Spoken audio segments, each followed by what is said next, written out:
सेनापति राक्षसों का, दानवों का और शैतानों का, एक सबसे बहादुर और ताकतवर योद्धा जिसे धोखे से हराकर कैद कर दिया गया था।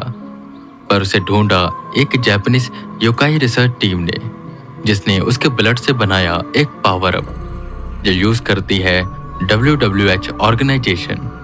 ये उनके गोस्ट हंटर्स को पावर अप देती है, पर अक्सराज का पावर अप सबको नहीं दिया जा सकता।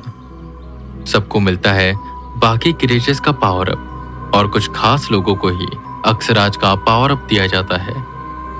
पर जब से ये पावर अप वेदा को मिला, वेदा के शरीर पर उस अक्सराज का कब्जा हो गया। अब वो जब चाहे वेदा के शरीर में आ जाता है और जब चाहे चला जाता है, जिससे वेदा भी काफी परेशान है। और इसलिए एक मीटिंग कंडक्ट की गई जिसमें 2 जापानीज प्रेसिडेंट और वाइस प्रेसिडेंट भी शामिल हैं और वो सब बता रहे थे वेदा को अक्सराज के बारे में। पर बातों ही बातों में वो अक्सराज वेदा के शरीर पर आ गया और वेदा को नुकसान ना पहुंचाने के लिए और वो जो जापानीज आदमी वेदा पर रिसर्च करना चाहते थे उसकी परमिशन के लिए शर्तें रखी। देख बूढ़े, तू जानता है मेरी ताकत कितनी है। तुझ जैसी बुझी मोमबत्ती से मैंने वो रागा को हरवा दिया।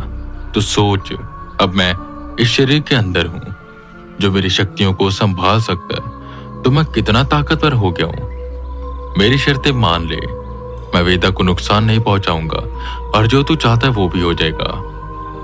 मेरी पहली शर्त, मुझे जबरदस्ती इसके शरीर से निकालने की कोशिश नहीं करोगे। अगर तुमने ऐसा किया तो वेदा की नसों को इतना फुलवा दूंगा कि वो फट जाएंगी। दूसरा, मुझसे हमेशा रिस्पेक्ट से बात करोगे क्योंकि मैं सेनापति रहा हूं डीमन किंग का। तीसरा और सबसे मेन, एक तो मुझे वो मेरा ब्लड वाला इंजेक्शन चाहिए और दूसरा मेरा दिल भी। बोलो, मंजूर है? जिस पर प्रेसिडेंट उन दोनों जापानीज को ये शर्तें बताते हैं। वो जापानीज परेशान होकर प्रेसिडेंट को कुछ बातें बताने लगते हैं कि वो अक्सराज बीच में टोकते हुए कहता है, ओए जापानी, ये ना हो कि तुझे मैं यहीं पर खा लूं, वो भी बिना इत्तदा की मस बोले। वो दिल मेरा है, तू कैसे नहीं देगा वो मुझे? और अगर तू नहीं देगा तो मैं उसे जबरदस्ती ले लूंगा। और बात रही ये कि मैं उससे और ताकतवर हो जाऊंगा, तो बिल्कुल मैं उससे और ताकतवर हो जाऊंगा। सीधी सी बात, या तो मुझसे लड़ो या झुको। और अगर तुम ये दोनों नहीं करना चाहते हो तो मेरी शर्तों को मानो। बस तुम्हारे पास आज का समय है, मुझे शाम तक जवाब दे देना।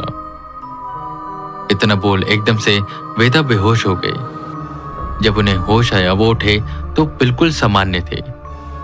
वेदा को वो सब दिखाई दे रहा था और सुनाई भी दे रहा था जो वो आपस में बातें कर रहे थे। देखिए सर, इसे इसका दिल देने की जरूरत नहीं है। मैं अपने आप को मार देता हूं तो ये खत्म हो जाएगा, वेदा हताश होते हुए कहते हैं। जिस पर प्रेसिडेंट ने कहा, नहीं एजेंट भी, ऐसा मत सोचना कि तुम मर जाओगे तो ये भी चला जाएगा।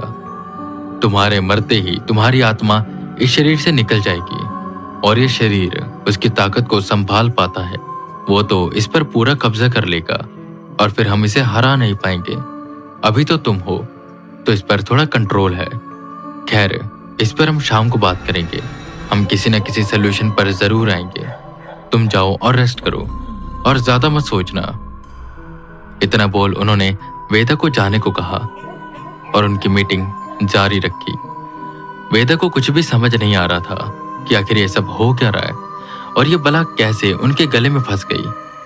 और उसके ऊपर अगर ये ताकतवर हो गया और उसने वेदा के शरीर पर कब्जा कर लिया तो पूरी दुनिया को ये अपनी मुट्ठी में कर लेगा।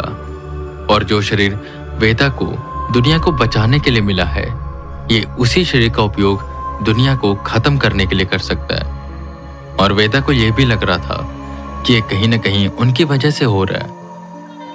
ऐसा नहीं है वेदांत, तुम्हारे जैसे और भी काफी लोग हैं और कई तो तुमसे भी ज्यादा ताकतवर हैं जिनके साथ मिलकर मैं पूरी दुनिया जीत सकता हूँ। पर बात यह है कि अगर मैं किसी और के शरीर में गया जो तुमसे ज्यादा ताकतवर है और अगर वो कहीं बुरा निकला तो मेरी शक्तियों का वो गलत उपयोग कर सकता है, क्योंकि कहीं ना कहीं मुझे भी उसका कहना मानना पड़ेगा। तो अभी तुम अच्छे हो तो तुम्हारे शरीर में हो, तुम मुझसे अच्छा काम भी ले सकते हो और बुरा काम भी, जैसे तुमने गांव वालों को बचाया।